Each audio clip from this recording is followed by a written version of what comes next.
Mga mamamayang Pilipino, papayag po ba tayong ang ating bansa'y bumagsak? Mahalin po natin ang ating bansa.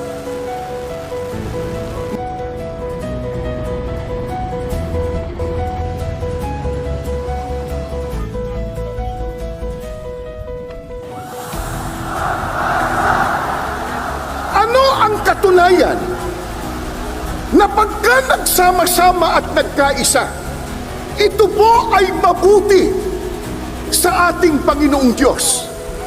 Sapagkat ang sabi pa ng Biblia, doon ipinarating ng Panginoon ang pagpapala. Pagpapalain. Kailan? Pagka nagkaisa. Paano ka pagpapalain kung watak-watak? Paano ka pagpapalain kung may hidwaan? Kung may kampi-kampi?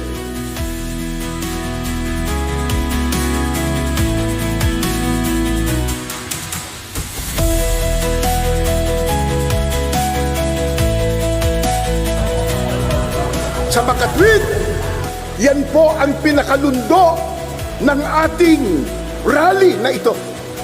Pambansang rally para sa kapayapaan, pero magsisimula yan sa pagkakaisa na nais ng ating Panginoon Diyos.